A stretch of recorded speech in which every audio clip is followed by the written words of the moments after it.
साथियों, यदि आप बीएलओ के रूप में कार्य कर रहे हैं और आपके यहाँ किसी मतदाता के एक से ज़्यादा इपिक हैं, अर्थात एक से ज़्यादा गणना प्रपत्र आपको मिले होंगे और आप जानना चाहते हो कि इनकी बीएलओ ऐप में एंट्री कैसे करेंगे, तो ये वीडियो आपके लिए है। नमस्कार साथियों, स्वागत है आपका इस वीडियो में। हमारे यहाँ एक ये मतदाता हैं जिनके 2 इपिक हैं, इसलिए इनके 2 गणना प्रपत्र हमें प्राप्त हुए हैं एक ही एड्रेस पर। एक गणना प्रपत्र इनका ये है और दूसरा गणना प्रपत्र ये है। इस गणना प्रपत्र के अकॉर्डिंग हमने इनका एसआईआर किया है, क्योंकि ये इन्होंने भर के दिया है रोजनी के माध्यम से, फोटो लगा रखा है, कंप्लीट है। इसको हम ऑनलाइन कर चुके हैं। इसके बाद हमें ये वाला गणना प्रपत्र प्राप्त होता है जिसको हमें नहीं भरना है। ये भी इन्हीं का है, इन्हीं का पुराना फोटो है। तो इसको भरने के लिए इस पर हमें एक टिप्पणी लिखनी है। टिप्पणी का कोई स्टैंडर्ड हमें नहीं मिला, आप अपने हिसाब से जो उचित समझे वो लिख लें। हमने लिखा मतदाता, यहाँ उनका नाम, पिताजी का नाम का गणना प्रपत्र पूर्व में भी पहचान संख्या, इपिक नंबर डाल दिया, क्रम संख्या, भाग संख्या और एसी संख्या के क्रम में भरा जा चुका है। यहाँ पर बीएलओ के हस्ताक्षर और यहाँ बीएलओ के हस्ताक्षर कर दिए, क्योंकि बीएलओ अपने आप में सक्षम है इस काम के। और उसके बाद हमने इसको ऐप में भर दिया।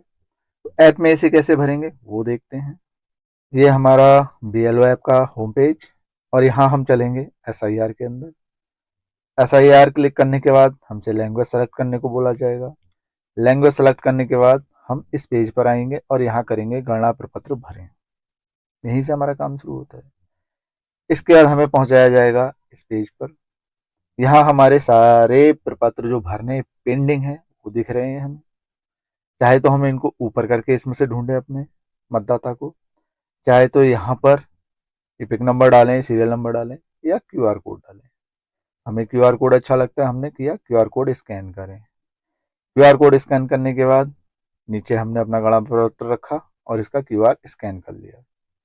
क्यूआर स्कैन करने के बाद हमें ये मतदाता का गणना प्रपत्र डिजिटल फॉर्म में प्राप्त हो गया। यहाँ पर देखो, अब तक हम लोग करते थे फॉर्म भरे और फॉर्म भरते थे, लेकिन यहाँ केस क्या है कि इन मतदाता का एक से ज्यादा गणना प्रपत्र है। ये केस सामान्य नहीं है। क्यों? यहाँ पर हमें इनके 2 गणना प्रपत्र मिले हैं। पहला हम भर चुके हैं, दूसरा नहीं भरना है। तो जो नहीं भरना है उसको हम करेंगे अनकलेक्टेड, अर्थात अप्राप्ति योग चिन्हित करें। और जब इस पर क्लिक करेंगे हमारी ये विंडो खुलेगी। अप्राप्ति के अर्थात अनकलेक्टेड के हमारे पास 5 कारण हैं। 5 में से एक सेलेक्ट करना है। हम ग्रामीण स्तर पर ये काम कर रहे हैं। देखो, सबसे लास्ट है ईएफ पर हस्ताक्षर करने से इनकार कर दिया। शायद ही गांव में कोई कैंडिडेट होगा जो मना करेगा। 99% सब साइन कर देंगे, क्योंकि खुद नहीं करेंगे तो उनके पारिवारिक सदस्य कर देंगे। अप्राप्ति योग्य या अनुपस्थित, ये भी ग्रामीण क्षेत्र पर जो वीएलओ हैं सबको जानते हैं। अगर घर में कोई नहीं भी मिल रहा है तो फोन से संपर्क हो ही जा रहा है। डॉक्यूमेंट चाहिए, पारिवारिक सदस्य दे ही दे रहे हैं, तो ये पॉइंट भी 99% में लागू नहीं होगा। यानी ये 2 पॉइंट तो हमारे ग्रामीण स्तर पर 99% लागू नहीं होंगे। जो गांव छोड़कर जा चुके हैं, दूसरे गांव में रह रहे हैं, उनके लिए तो हो गया स्थायी रूप से स्थानांतरित। जिनकी डेथ हो गई है तो मृत्यु आ जाएगा। अब यहाँ हमारा केस है 2 या एक से ज्यादा गणना प्रपत्र वाला। अब इनके 2 हैं तो ये आ जाएंगे पहले से नामांकित। और जैसे ही हम यहाँ क्लिक करेंगे, देखो कि आगे क्या खुलता है। ये पहले से नामांकित सेलेक्ट करने पर ये कहेगा अन्य इपिक क्रमांक दर्ज करें। तो यहाँ हम उस इपिक का नंबर दर्ज करेंगे जिसको हम ऑनलाइन कर चुके हैं, क्योंकि इसी के बेस पे तो हम इसको कैंसिल कर रहे हैं। तो जिसको हमने ऑनलाइन कर दिया है वो इपिक नंबर यहाँ डाला, और ये वाले जो इपिक नंबर का गणना प्रपत्र है ये अप्राप्ति में चला गया। इसके बाद यहाँ पर हम कारण लिखेंगे। कारण हमने अपने हिसाब से लिख दिया, जो फॉर्म के नीचे साइड में लिखा था वही यहाँ लिख दिया कि मतदाता का गणना प्रपत्र पूर्व में ही पहचान पत्र संख्या इतने के क्रम में भरा जा चुका है। अब यहाँ वर्ड लिमिट है इसलिए छोटा लिखना है। कागज पे वर्ड लिमिट नहीं है, अपने हिसाब से लिख लेंगे। क्योंकि इनने दिया कृपया सुनिश्चित करें कि फॉर्म पर एकत्रित न होने का कारण लिखा हो। तो वो कारण हमने फॉर्म पे भी लिख दिया, यहाँ भी लिख दिया। अब सामने का भाग अपलोड करें तो फाइल चुनें। पीछे का भाग भी अपलोड करना चाहें कर सकते हैं, लेकिन ज़रूरत नहीं है तो हम इसको नहीं करते, हम सिर्फ इसको करते हैं अपलोड। जैसे ही क्लिक करेंगे पॉपअप आएगा, तो हमने कहा फ़ोटो खींचें।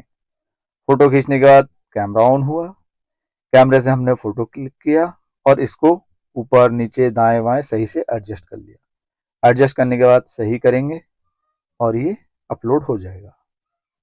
यहाँ हमारा फॉर्म अपलोड होके आ गया। नीचे दिया सपोर्टिंग डॉक्यूमेंट इफ एनी, अगर कोई है तो अपलोड कर दो, नहीं है तो रहने दो, सीधे करो जमा करें। जमा करने पर एक पॉपअप फिर से आएगा, elector has been marked as uncollectable. हम कहेंगे ठीक है, और हमें ये वापस उसी पेज पे पहुंचा देगा जहां से हमने फॉर्म भरना शुरू किया था। अब यदि आपको अभी भी स्थिति स्पष्ट नहीं है तो चलते हैं VLO ऐप में और एक बार वहां लाइव भर के दिखाते हैं। VLO ऐप में SIR सेलेक्ट किया, लैंग्वेज सेलेक्ट की और उसके बाद गणना प्रपत्र भरें। यहाँ से हम QR कोड स्कैन करेंगे। कैमरा खुला, QR कोड को स्कैन किया, मतदाता आ गया। अब अप्राप्त योग चिन्हित किया, 5 ऑप्शन आए। पहले से नामांकित है तो एपिक पूछा, एपिक नंबर जो हमने नामांकित कर रखा है पहले वाला, वो वाला एपिक डाला। नीचे कमेंट में कारण लिख दिया, जो हमने फॉर्म पे लिखा है वही लिमिटेड वर्ड में। इसमें वॉइस टाइपिंग में जो एरर आई वो हमने मैनुअली करेक्ट कर दी। और उसके बाद सामने का भाग अपलोड करें, फोटो खींचें। कैमरा खुला, हमने सही से इसका फोटो एडजस्ट किया, प्रीव्यू आया, सेट किया और अपलोड के लिए कर दिया। अब ये अपलोड होकर फाइल हमारी नीचे आ गई। इसके बाद कोई सपोर्टिंग डॉक्यूमेंट है अपलोड कीजिए, अन्यथा जमा करें। जमा करने पे पॉपअप आ गया, हमने कहा ओके। ओके करने के बाद इन्होंने हमें वापस वहीं पर भेज दिया जहां से हमने भरना शुरू किया था। तो देखा आपने कितना आसान है फॉर्म भरना। फिर भी अगर आपको कोई समस्या है तो आप कमेंट बॉक्स में पूछ सकते हैं, मैं हर संभव कोशिश करूंगा आपको उत्तर देने की। बाकी वीडियो में यहाँ तक बने रहने के लिए बहुत बहुत धन्यवाद।